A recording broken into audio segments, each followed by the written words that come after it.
Hi, my name is Caroline, And I'm Andrea.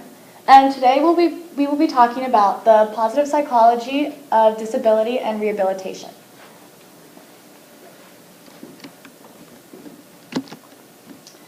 So today we will be defining attitude and positive psychology, and then we will be discussing an article we read by Charlesworth and Banaji about how attitudes are changing and they are becoming more dynamic with this perceived controllability aspect. So Dunn defines attitude as global evaluation of a person, object, idea, or issue that includes positive, negative, or mixed reactions.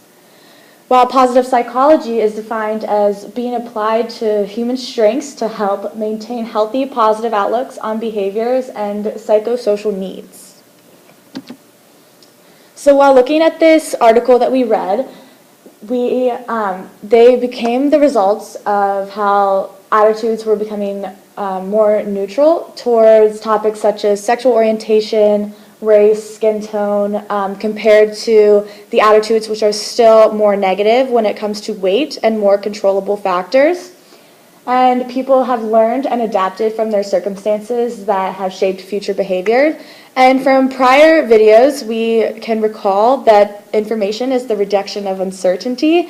And through learning about different circumstances that people with disability or people who have more innate characteristics such as race or skin color, we will become more kind of uncertain or more certain about them and have a more positive attitude. And positive values such can act altruistically and tolerant towards a community and show fair benefits such as more fairness, humanity, dignity, and safety towards all communities. And that goes back to just learning about information and learning about these different aspects of people and how they have become more positive attitudes and how they have just changed and are still more dynamic than they once were. So we just talked about how attitudes are dynamic and changing. As we can see from that article with Charlesworth and Banaji, attitudes towards sexual orientation, race, and skin tone were trending towards more neutrality, where weight was trending more towards negative attitudes. And so in terms of people with disabilities, there still may be negative attitudes or stigmatisms.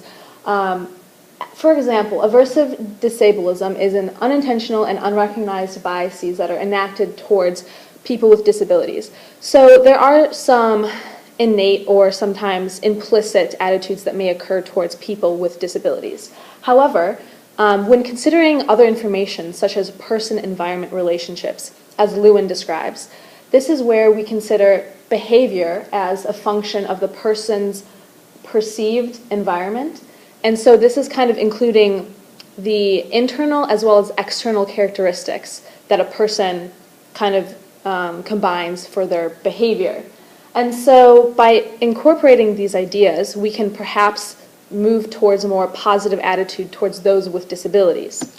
And so perceived controllability is one factor that we kind of see in that article from Charlesworth and Banaji. And so this occurs when, for example, that weight was drifting towards more negative attitudes. That may be because their controllability about, or that aspect about weight is seen as you have more control over your weight gain or weight loss. So that is seen maybe as more negative because it's considered or attributed to more internal characteristics rather than external, such as skin tone or race. Those are uncontrollable factors. So attitudes may be trending towards more neutrality because of those uncontrollable factors.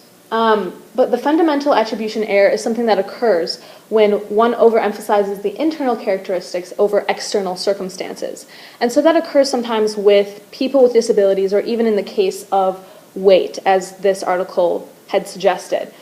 People may emphasize the internal characteristics of maybe they're deciding to do that behavior rather than emphasizing also the environment. And so this is seen as more positively, I guess, within positive psychology when it's framed in terms of changing attitudes, as we see in that article from 2007 to 2016. It suggests that there's a rapid attitude change. And so this is beneficial for those who have disabilities or those who may be seen in a more negative light because, as we can see, some people generally want to trend towards that good life as described in positive psychology. People want to have that presence of positive emotions, joy, and social belonging within a community.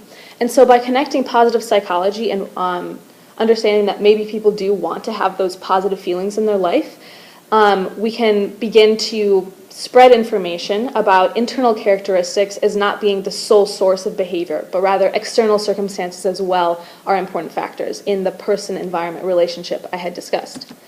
And so in summary, from that article from Banaji and Charlesworth, people are trending towards more neutral attitudes for perhaps uncontrollable factors such as race and skin tone.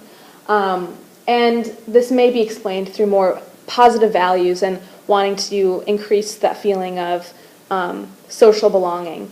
And so being aware of this person-environment relationship for those with disabilities may increase that positive attitude that's found within positive psychology, that we would be able to reduce fundamental attribution error by increasing information about other extenuating circumstances rather than innate characteristics that lead to behavior change. And so this is very positive and good because we see that people's attitudes can change and are dynamic as seen from that article. Thank you very much for listening.